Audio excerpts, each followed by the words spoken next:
We interrupt all radio and television programs for an indefinite period. Please keep your radio and television sets turned on. This is an emergency. I repeat, this is an emergency. By direction of the President of the United States, in the interests of public safety, hereby proclaimed to be under martial law. Then you'll see that it is not the spoon that bends, it is only yourself.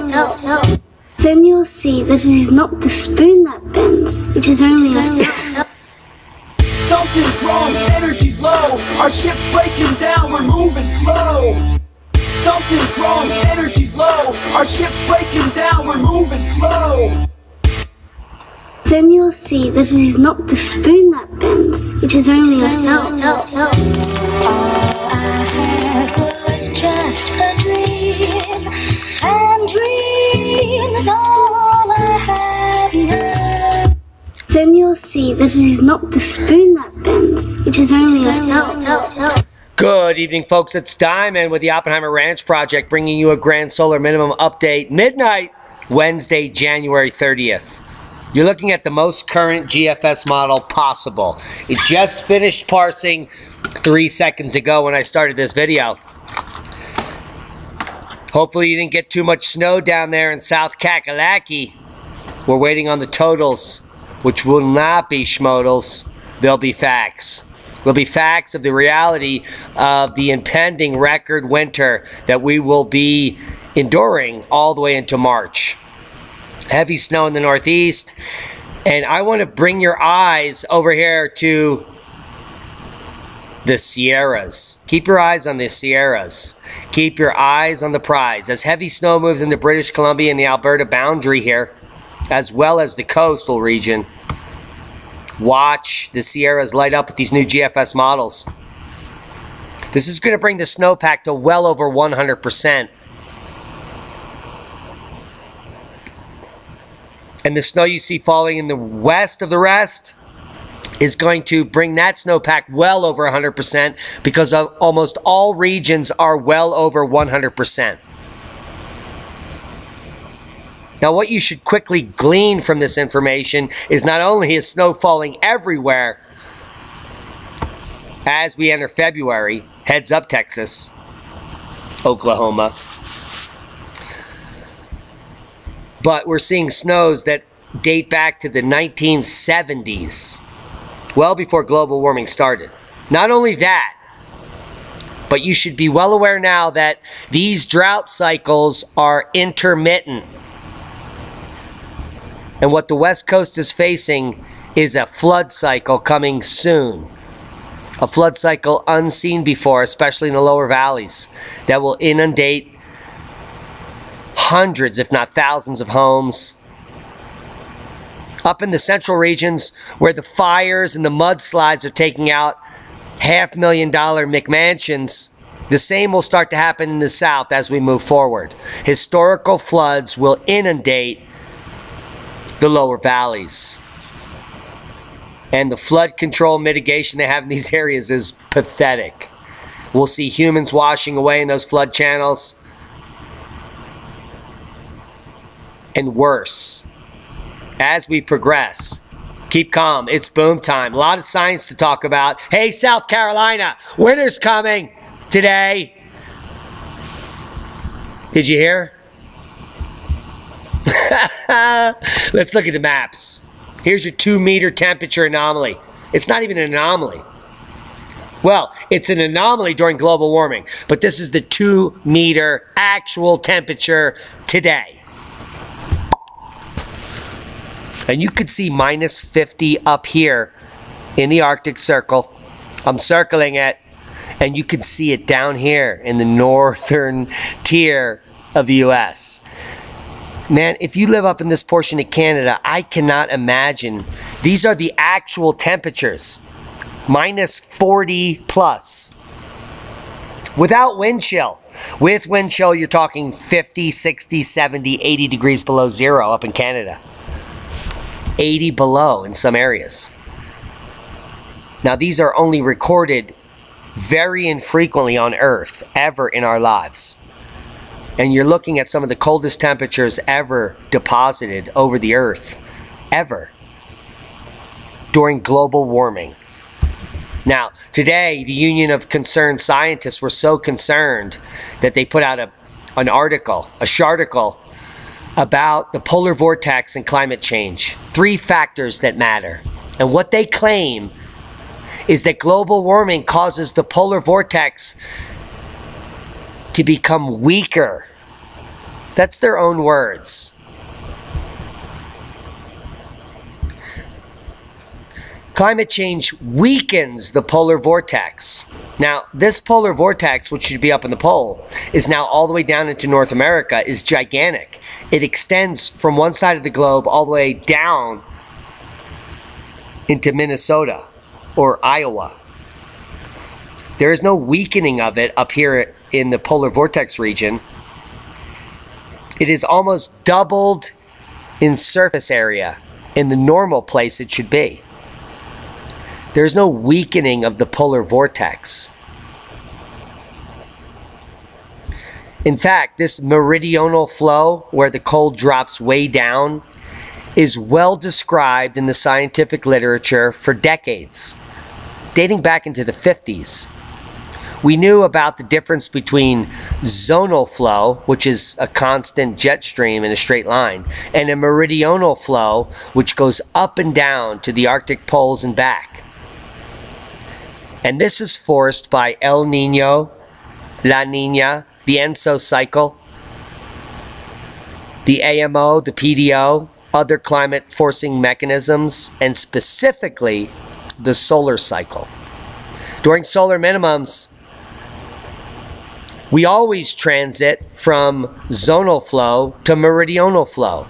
It gets chaotic. As the sun's magnetic field shuts down, so does the Earth's magnetosphere. Every 10, 11 years. And every 80 years, and every 200 years, and 400 years, that shutdown is exaggerated in a grand minima or a super grand minima, like we're entering now.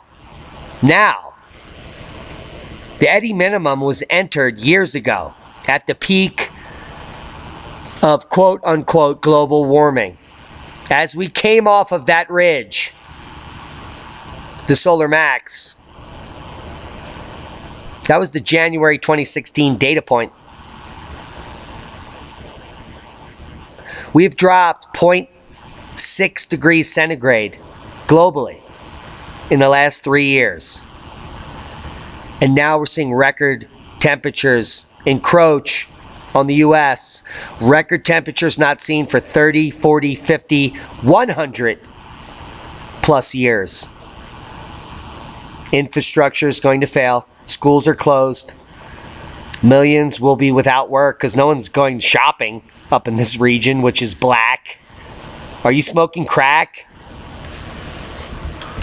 New Brunswick just changed its summer break to winter break because there's no school in winter. So they might as well make the break during no school. How do those kids feel? You have no break.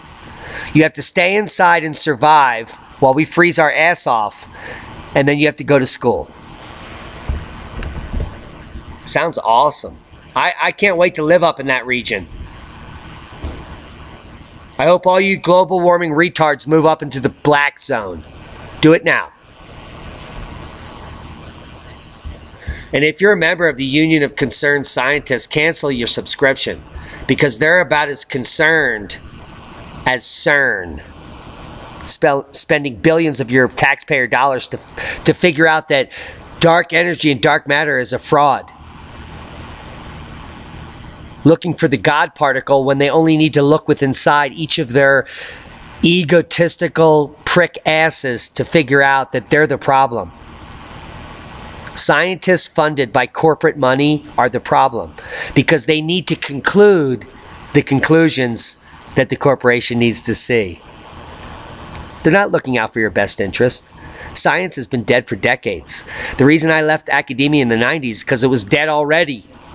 It's been dead ever since. And everything that's come out scientifically since then has been paid for and funded by multinational corporations, including Monsanto, Bayer, Syngenta, and all the agricultural scumbags that have weaved their way through the pharmaceutical industry and the revolving door of the FDA, the EPA, the DEA, and other governmental corporations where they once held top positions, yes, politically, are now CEOs, COOs, and other scumbags that are getting paid tens of millions of dollars to keep you a slave. The Union of Concerned Scientists is a cabal. It might as well be the Christian Coalition. But we're not going to get on with that. We'll get on with the facts. Here are the temperatures right now. Right now. This very second.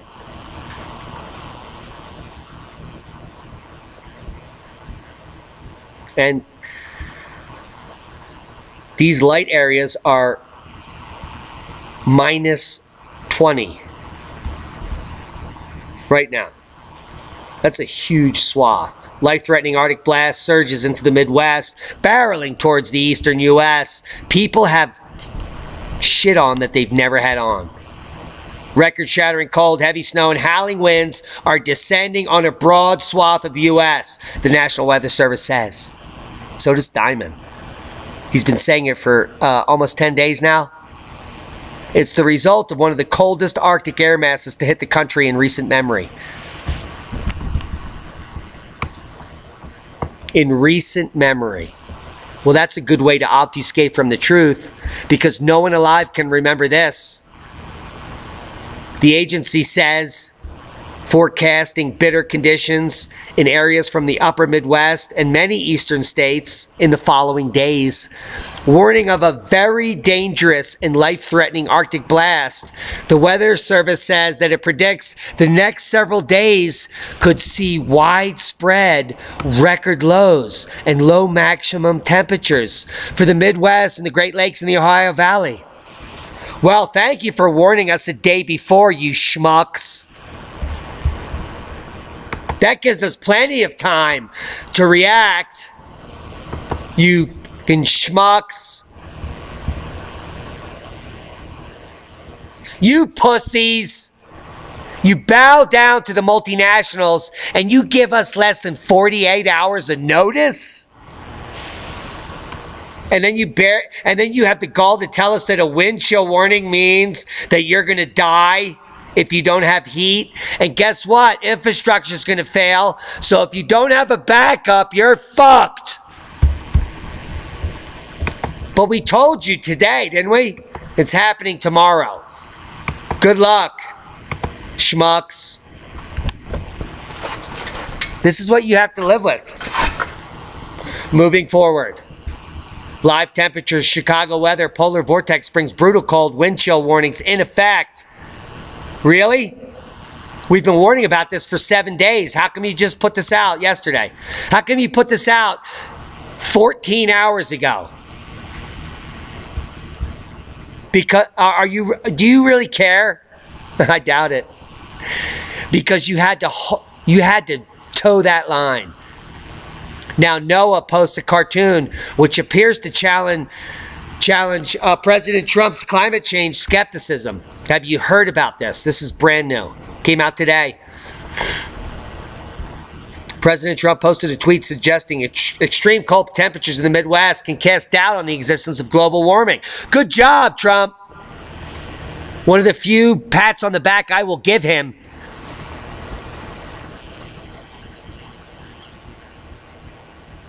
All politicians can suck it. Moving on. The Climate Service for NOAA tweeted a cartoon blasting Trump. Now, let's look at their cartoon. Winter storm, and they put a tea kettle out here in the Atlantic. More moisture. So global warming means more snow and colder temperatures because of this cartoon. These are the government This is the people that your taxes go to. This is what their official analysis and their rebuttal to our president is. Do you see this cartoon? How fucking pathetic it is? Hey, NOAA, you fucking frauds, you can suck it. Global warming has ended because of the sun.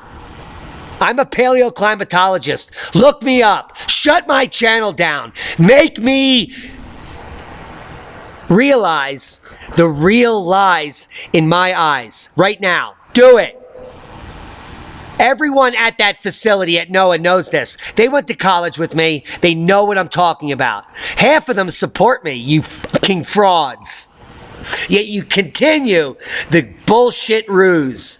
And you have the balls to put this picture out claiming that you are the epitome of our tax dollars and scientific Oedipus. This is how you rebut the president, with a tea kettle and this stupid graphic that some retard that barely started working there created, and you're like, yeah, it's awesome. Yeah, that's awesome. Let's do it. Yay, science! Yeah, NOAA, you are such scientists, you fucking frauds. This is not science. We can see that this is a cartoon like you are, NOAA. NOAA is a cartoon. We've proven it on my channel tonight. Hey, NOAA, you can suck it. I wonder how long until that lasts.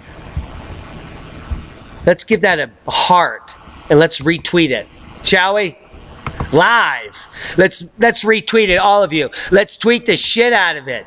Let's say, tweet the shit out of it. Let's tweet it. Boom! I'm gonna do it. Let's reply. Tweet the shit out of it. Let's look at the tweet activity currently. I just did this 32 minutes ago, so we can actually see how the demographic loves it. 40 impressions already, 6 engagements, 2 likes, 2 detail expands, 1 reply, and 1 retweet. Let's get to it. Let's blow this up. Blow it up. This is pathetic.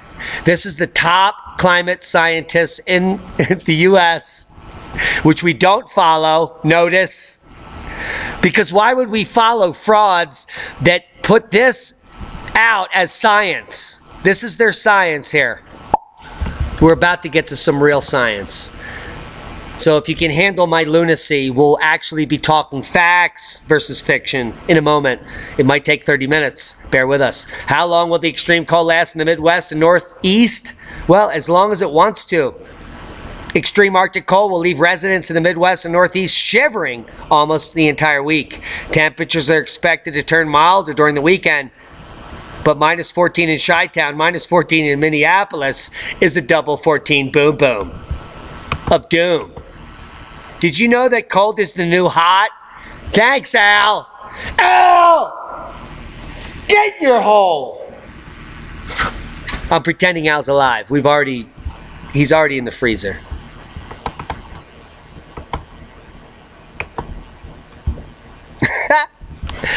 The good news is that the frigid temperatures will only last a few days, ruin your life and infrastructure, and change the entire course of history. And it's going to get so much milder that you're going to burn up here in Nebraska on Saturday. So if you live in Nebraska, tell me how hot it is up here in the Northeast. According to this picture, it looks like you're going to be on fire, almost all the way up into North Dakota. So according to the Weather Channel, North Dakota will be on fire on Saturday. So if you live in any of these on fire regions, Minnesota, Michigan, on Saturday, tell me how much on fire you are.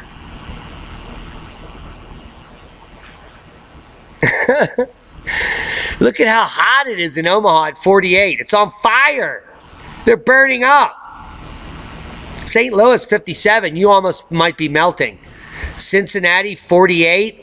Holy Chicago, 40. Yeah. That might melt the road. So I was told. Metro trains to run on a modified schedule Wednesday in extreme cold. This guy's pissed. He's serious. He's eaten so many cheesesteaks and barely uses Grecian formula. He does. Metro trains will run on a modified schedule Wednesday as the Chi-Town area braces for extreme cold, the Transit Authority announced. Whew. Just before we had the video.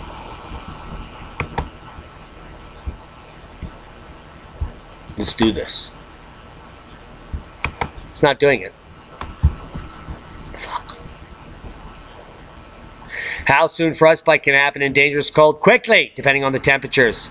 Current forecasts predict wind chill values during the polar blast to dip between -40 and -60 with wind chills. And that means you're totally fucked. You have less than 10 minutes to cover that up. Now, let's look at the heavy snows moving in through the Sierras, peaking out by Tuesday. Yeah, the next 150 hours are going to be epic snows throughout all the Sierras. And then the big system moves in through the weekend, tweaking 45 states. During global warming, everyone's getting snow. It's like a white Christmas dedicated to you. We have so much science coming up. I've been preparing this for hours. We're back at the ranch. And we've done huge amounts of analysis over the last 2 days. I've been heavily working on making a baby. So I've had to bide my time because we're charting and using other kind of fancy to make it happen. We're old. And this is more of a scientific endeavor. Very dangerous and life-threatening Arctic blast, one of the coldest Arctic air mass intrusions in recent memory. Do you see that? That's obfuscation from the truth. That means that no one alive remembers. How old are people? Wait a minute, what does that mean? Oh, what does recent memory mean? Oh, yeah, your book's a fraud. When you got your Nobel Prize, it was, yeah. Get your hole, fucking bitch. Recent memory. Remember when that Peace Prize that Al Gore was awarded came true? Yeah. It's 0.6 degrees colder than then. And in recent memory, I don't remember anything warming. One of the coldest Arctic air mass intrusions in recent memory, in recorded history, is surging south into the upper Midwest before spreading across much of the eastern two-thirds of the country. Through late this week, expect frigid temperatures, bitterly cold and life-threatening wind chills, infrastructure failures, Al Gore hiding in his hole, widespread record lows and low maximum temps, which is the new word for low temperatures ever recorded from the upper Midwest to the Great Lakes. But they can't say it. Low maximum temps is a new obfuscation from the coldest ever.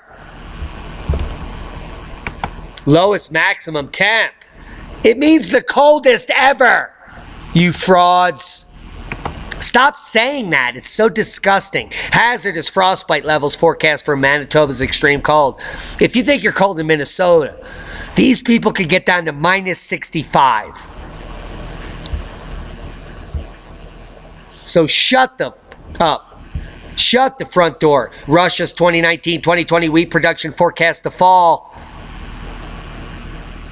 The production will come in around 67 million. That's metric tons as its current trajectory, which would be a fall of 4% in last year's.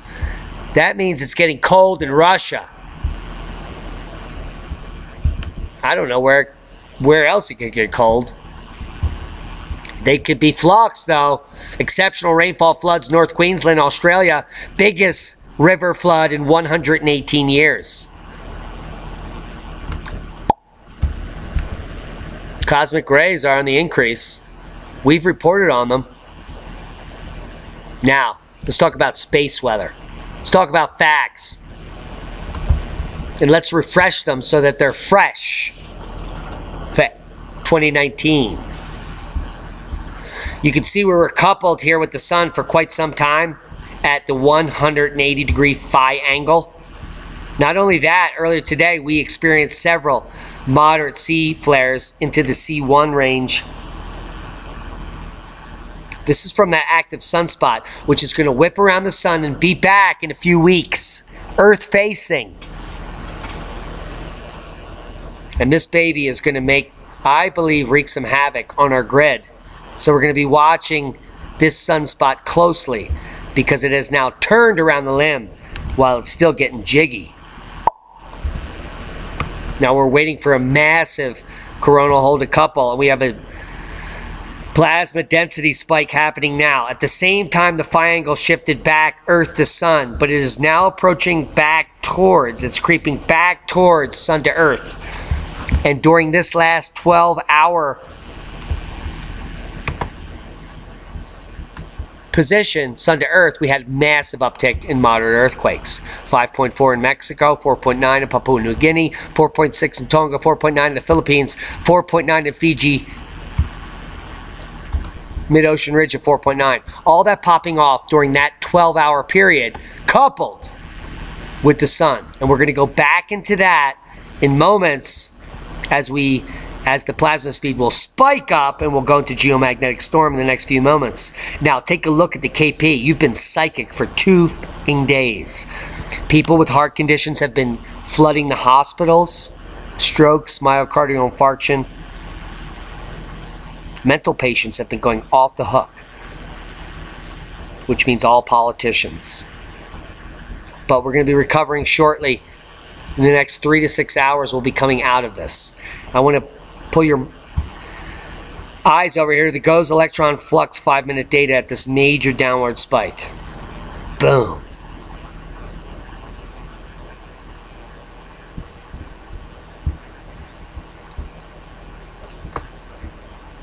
Climate change will alter gender ratio of newborns, scientists say. Boom! Hot or cold is the new hot. Look at him. Aren't you convinced? Look at him. Cold is the new hot. He's hot. Look at all these weirdos. That's me, actually. I was in this photo shoot, but I was allowed to turn my head. Enough said. You know, that's when I work for Greenpeace.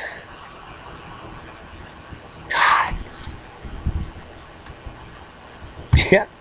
The male to female ratio will be affected by climate change, a new study says. They were funded by the National Science Foundation, which was corrupted 20 years ago by the CIA, and is now funding total chart studies which claim that climate change will do everything. Yeah, they're going to change the size of your anus, the length of your hair, and the color of your skin. Now, researchers have warned that the climate change will lead to extreme weather events, which will increase human mental health problems and internally displace more than 143 million people. It won't be the crop loss, famine, and increased cosmic rays that cause health problems that we know scientifically is true. Not the cosmic rays. Climate change. Climate change. Just a word used to gloss over anything that's scientific that actually leads to facts, where you will actually learn why you're alive, why you're on this planet, and why they're lying to you, and why you're a slave. Now, a recent study from Japan, where temperatures have increased an average of 34 degrees Fahrenheit per 100 years, suggests changing temperatures due to global warming could alter the world's proportion of male to female newborns. Not the plastics, not the BPAs, not the other shit that's making everyone gay. It's climate change. Those are the facts. Believe it, it's a consensus, or else you're a conspiracy theorist. Go die. We're blocking you. YouTube stops recommending conspiracy videos. Finally. Thank God. Thank God, says this woman who still has acne at 50. Thank God. Thank God that we are able to determine what's a conspiracy theory and what's not. That we're able to shut down free speech and tell you exactly what you should believe. Thank God. I was waiting for this my whole life, when I could actually, my entire narrative of why I was here could be explained to me by some C word that can totally suck it. Yeah, Fruzina Erdog, you can suck it too. If you're a contributor to this bullshit, YouTube stops recommending conspiracy videos. Finally. Finally, freedom of speech has been quashed by YouTube. Finally. Have you heard oxygen escapes from the Earth during geomagnetic reversals? Well, this is Science Fact 2014, Earth and Planetary Science Letters. What does that mean to you? Well, keep calm. It is boom time, and we'll save that for later. But I want to get on to you with some of the magnetic reversal facts now. Magnetic polarity transitions and biosphere effects. These were studied back in 2010, and the conclusions based on the proxy data and recent magnetic reversals was there is a large discrepancy from the actual time of the magnetic reversal and the mass extinction. Now, I've done my own homework. Being a geologist and starting back in the early 90s, I was able to study almost all of the rocks in the Paleozoic in North America. My hobby was to study the Mesozoic rocks in North America, and occasionally I would study some of the Cenozoic rocks when I went to the beach. Now, what I'm trying to tell you is I was able to look at the entire rock record worldwide, because I am world traveled. I've been to many countries, North, South America, Europe, Asia, Canada, all around. Looked at many basins worldwide. Not all of them, by any measure. A small percentage, let's say 25%. But I was able to look at the entire stratigraphic record throughout geologic history, from the Precambrian to present.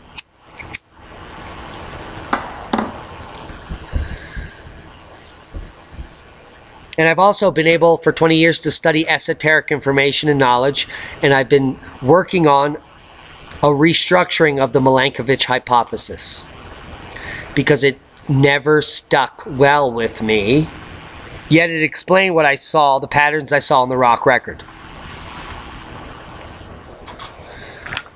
Now, the Milankovitch hypothesis is basically a Newtonian mechanics explanation of the orbital perturbations of our solar system. Now, that's a long-winded sentence with lots of big words, but it is the only way you can say it. These orbital perturbations are episodic, periodic, and regular, and they match exactly with the Milankovitch hierarchy of orbital forcing, which includes obliquity, precession, and eccentricity of the orbits of the Earth as it moves around the Sun through geologic time.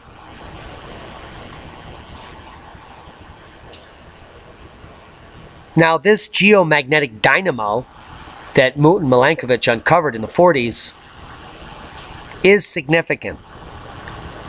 But in that time, we have also noted that Newtonian mechanics is not 100% true. While it has its merits, and it's gotten us to the moon and other planets and asteroids, it needs constantly to be re-corrected, almost daily or weekly, depending on the trajectory of the object being shot into space. Now, these recorrections have been hidden from the public.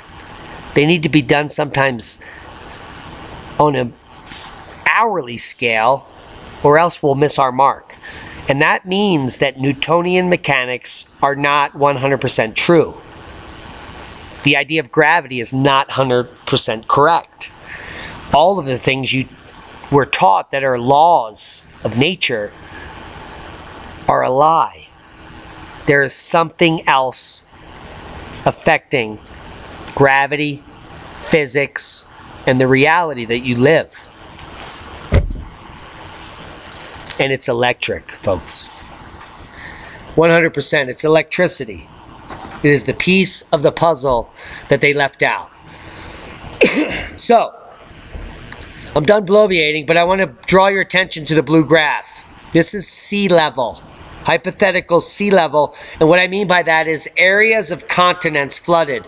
It is my contention that the area I studied, the Paleozoic, exclusively, Devonian, Silurian, Ordovician, was my mainstay. Now, these areas show flooding of continents continuously, again and again and again, and that possibility does not exist today. It doesn't exist. Bear with me. If we melt all of the ice on Earth right now, tomorrow the oceans only come up 130 feet, tops. That means all the continents are above water. 130 feet barely floods anything. And that's all the ice we have left. So if we melt everything today, we don't flood any continents. Do you see where we are down here? Watch the blue line drop for 500 million years. Dropping and dropping and dropping and dropping and dropping and dropping. All the way through the Holocene.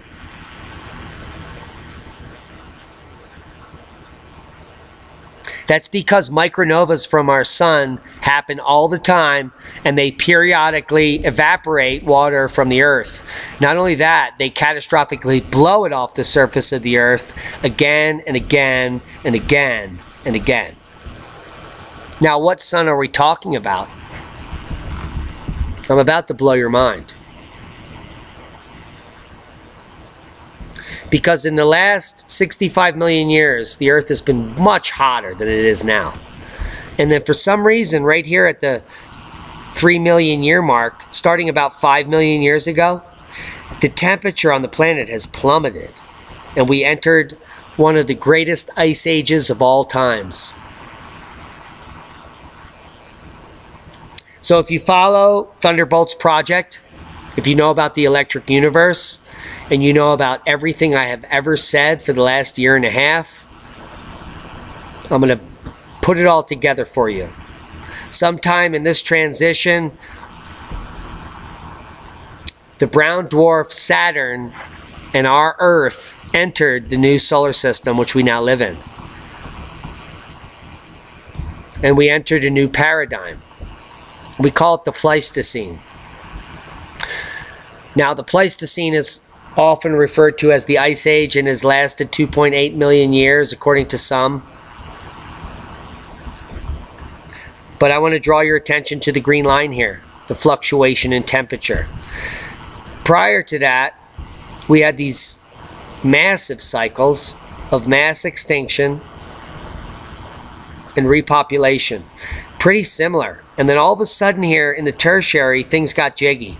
And it's my contention that at this period, right here, we were being sucked into our current solar system. And what that means is it took about 20 million years to bring us into the current solar system we live in.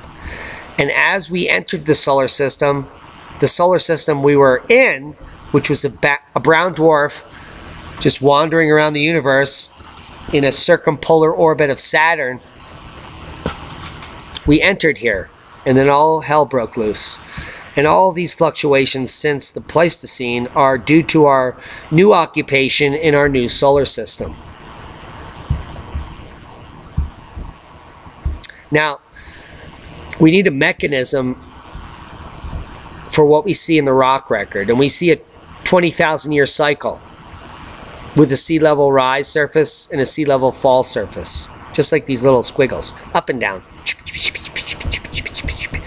So we need a mechanism for that. But it can't just be glacial ice, because that rises and falls too slowly for an instantaneous surface. So there has to be an instantaneous event to cause these jiggles, which have been going on for so much time. And I believe that that has to do with solar outbursts. Now, the Pleistocene, colloquially refers to as the Ice Age, is the geologic epoch which lasted from 2.5 million years ago to the Holocene. And I think that's when we entered this solar system. Bill Wetstein and I are going to talk a little deeper on this topic during a Stradivarius podcast in the coming days after he has time to digest it. Now, according to this paper, each time a geomagnetic reversal occurs, oxygen escapes from the Earth due to the waning magnetosphere. It does not comment on micronova and a huge solar outburst frying the surface on one side of the Earth and evaporating water, which is my contention. Based on the Doug Vogt information and others coming to the forefront in recent months, I think the micronova is the best explanation for an episodic, periodic change in sea level time immemorial, meaning the last 5 million years. As long as we've been in the solar system, it's a bunch of boom, boom, booms. And more importantly, we can prove this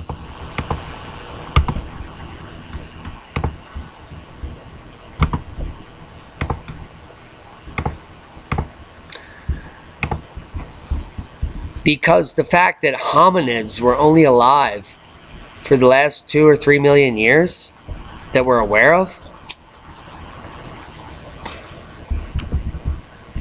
it gets even more interesting. Do you know when the first creatures on Earth were noted to use fire? Now, let's say there were humans on Earth when it was really warm here, and then all of a sudden we came into an ice age environment and we were all freezing to death. The earliest use of fire was 1.5 million years ago. And it's even been pushed back to about 2 million right here. And that is at this flexure point where the temperature had been dropping drastically for 1 million years. At some point someone said, hey, wait a minute. We need a fire, man. This is getting ridiculous. And that's when we invented fire. Invention by necessity. You want to know who's inventing stuff by necessity? Grand Solar Minimum's Crazy Canuck. We got to get him to 1,000 subscribers. Do it now. Give him a thumbs up. Watch the video. It's minus 46 there right now. Coming at you from Saskatchewan, Canada again on a...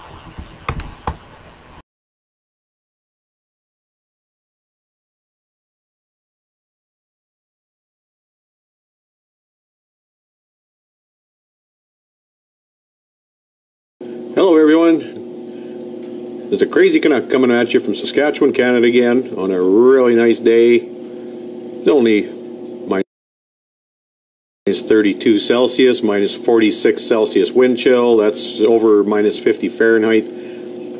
So just thought I'd do a little update video.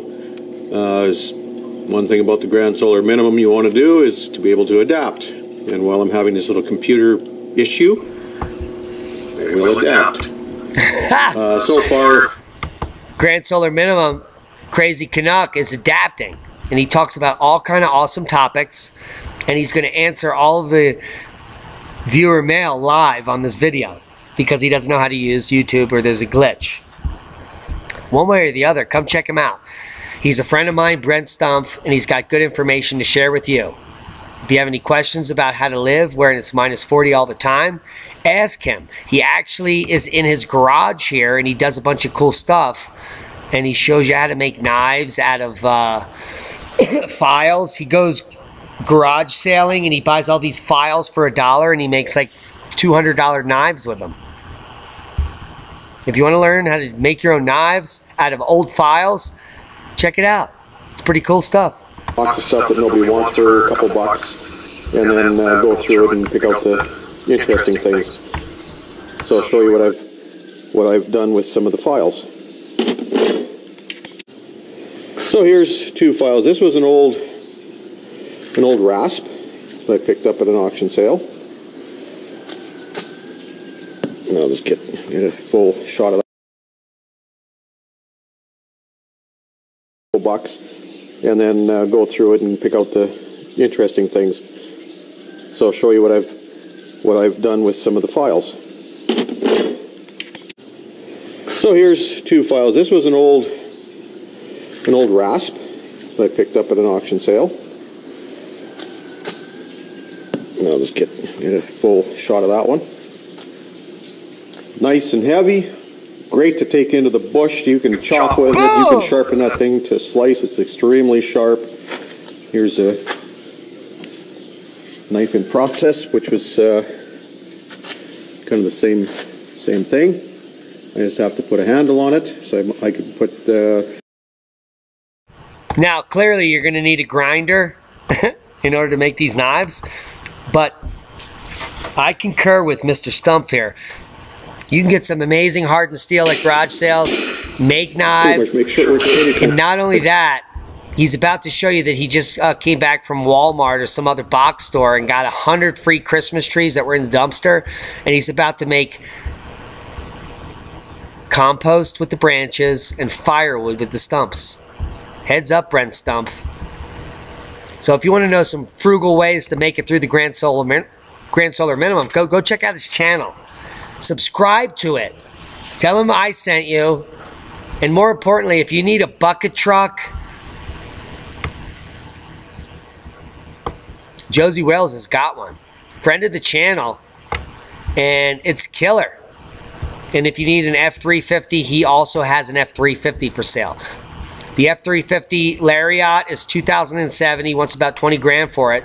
It's on Auto Trader. Check it out if you need one. This is the #1 vehicle off-grid situation. It's called a, we call it a logging truck up here. A logging truck is any F350 or F250 Super Duty or bigger.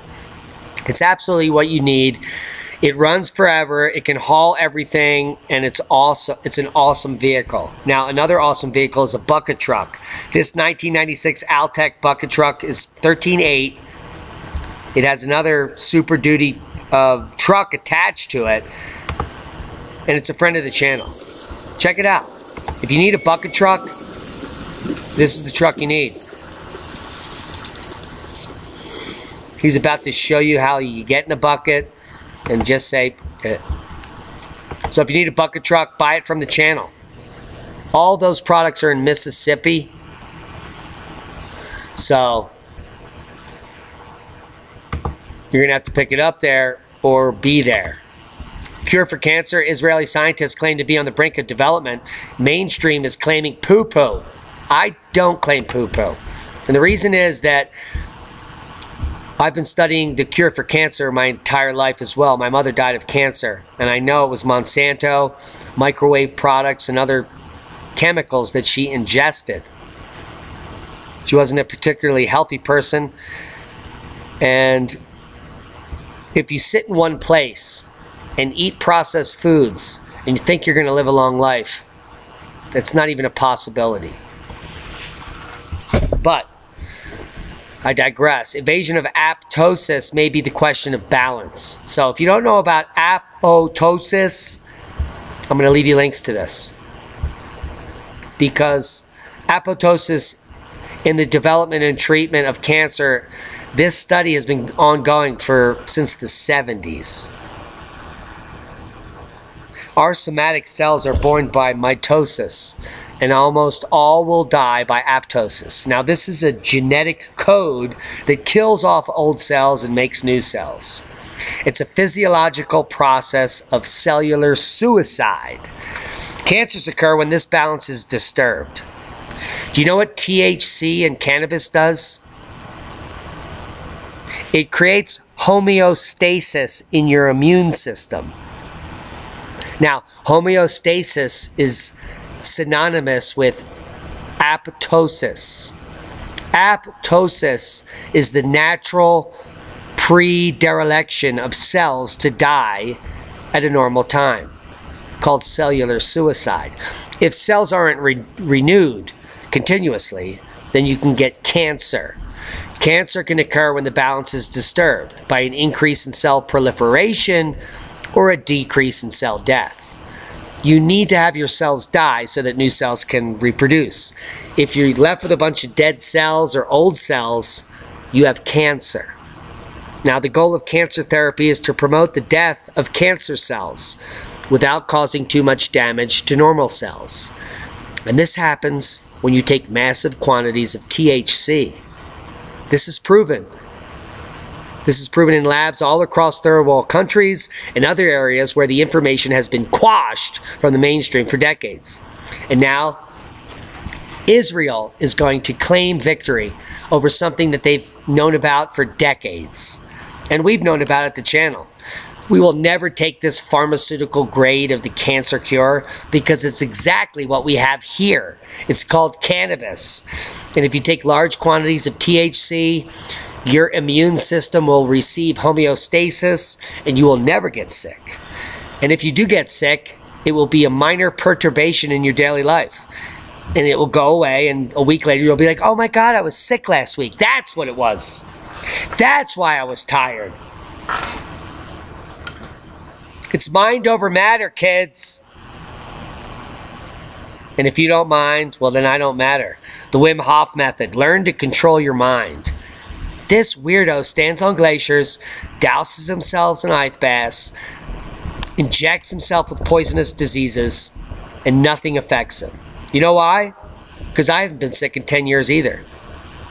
And if you knew what I've been through, your mind would be blown.